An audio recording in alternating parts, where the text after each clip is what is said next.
Welcome back to Mohawk-Garage. Happy Thanksgiving, everybody, if you're tuning in today for this premiere. I hope you're having a wonderful day with your families, and I hope you let them know how thankful that you are for them.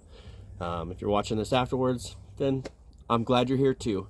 I put this video together over the last couple of months while I've been rewiring this 66 Ford Fairlane, and it went well. The guy brought it in. It had all kinds of house wiring stuff and splices, and yeah, it was terrible. Things were shorting out, things weren't working, and so I just went through the whole thing, put this Highway 22 wiring kit in there, and I spliced this video together. I hope you like it. If you do, please subscribe.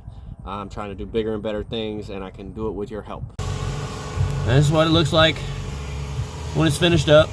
I got those 2 extra wires hanging down that I don't have a place for yet, but took everything up in there nice and neat. Everything's kind of color coded and fairly easy to install if you got an idea of what you're doing.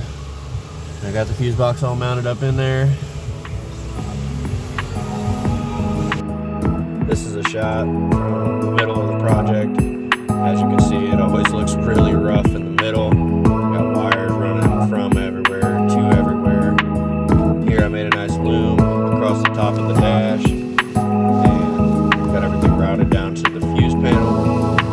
And you can see here I'm starting to finish up the wiring at the fuse panel.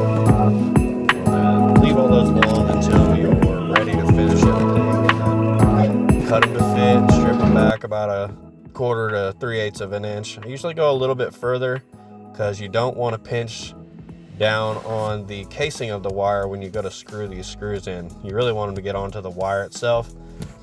If you get it on top of the casing, it could slide out and or just not make good connection, and then you're trying to diagnose these problems later, and it's not always fun.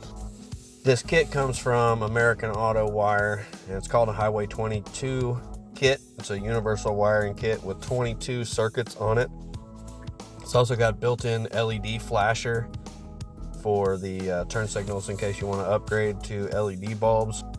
The original harness for this car had something like 8 circuits, maybe 10, and this guy had all kinds of extra options that weren't stock. Power windows, I believe, were added on later. He had exhaust cutouts. He had Edelbrock Pro Flow fuel injection. He had heated seats.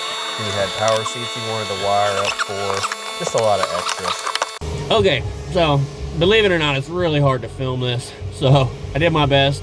Hopefully you can see something in that past clip that I haven't even watched yet. But I got everything finished up. All the wires are tucked in. Had to add a couple of things like the exhaust cutouts. Get rid of that inline fuse on that. And anywhere that I added 2 wires to the same circuit in the fuse box itself, I soldered those wires together because I kept having problems with them, like falling out, like one of them would fall out, or you know, they wouldn't tighten down, whatever. So I soldered them together. Now they're tight. Here's another walk around of this car. It's a beautiful car. Just got it out of the body shop. We're laying all the wiring in before he finishes the interior. Here I'm about halfway done. I've started applying wire loom to the under hood section and getting everything finished up all the way to the back. So after doing this a few times, like I have learned that when you run the long harnesses, like to the front and to the back, I always run 1 or 2 extra wires in there just in case. So that was what I was just indicating in the video previously, is that there's 2 extra wires running from the engine bay, 1 for key on power and 1 for constant power. I don't have anything to hook them to right now, and I told the customer that I left them there, and he said he didn't have any use for them at the moment either. So I'm going to just leave them loose near the fuse box so that he can decide whether they want to use it for key power or constant power. So something to think about when you're doing this job. Here I'm finishing up the main battery connections for the wiring kit.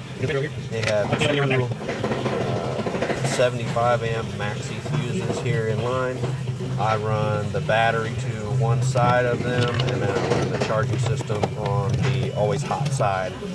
Then I ran the fuse box supplied off the back side of the fuse, and the other one went directly to the starter. So this system is all much better upgraded than it was before. All the main power leads are protected. This is also wired up for an amp with a retro sound radio. So I've got that fuse down below this, and once the battery's in here, you won't be able to see any of these fuses. Everything's going to look pretty stock. So this will be the first time that I've hooked up the battery at all, and during this time you want to check and see if you get a spark. Now it's time for my favorite part, the fire test. Hook up the battery and see if anything catches fire. Yay! As you can see, when I hook up the battery there, I get a little bit of a spark. That's indicating that I have a draw somewhere. And at this time I discovered that I had the doors open, so the dome lights were on. Tried flipping the battery around, see if it fit any better the other way. Obviously didn't. So got it all in here for final install. I'm going to tap this terminal down, make sure it's tight. I always use my tiny hammer. And everything tight. And then move on. Round number 2 of fire check, and I still got a draw. Weird.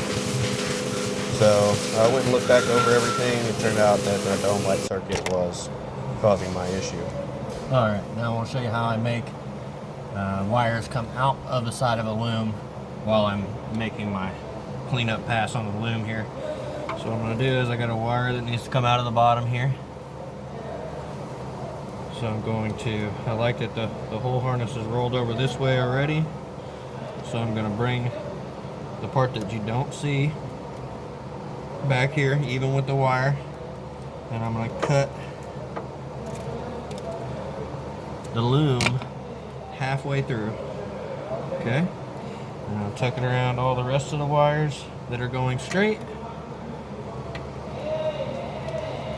And wrap it back around so that it leaves that gap for the wire to come to the bottom. You still get a little frayed around the edges there, but once you get the wires all tucked back in there together, it makes a nice clean exit for that one single wire by itself. And if you want to be real nice about it, come back through with the Tessa tape and tape it up. I'm going to do it again right here. Actually, I'm going to move that wire over so that they share the same hole. Neat. Okay, so I have finally made it to the end process of this American Autowire Highway 22 install. I just called American Autowire up on the phone because I had a question. Customer service was there immediately. He had the answer to my question, which was, where would I hook the key-on power supply for EFI, which needs power while cranking? The answer being to either one of the ignition circuits on the fuse panel. So ignition 1 or ignition 2 both have power while cranking. So now I'm going to finish buttoning this thing up. I've spent most of the day starting at the ends of the wire where the connection is to, say, the tail lights or whatever, going through the whole system and tightening the wires up and securing everything all the way towards the fuse panel.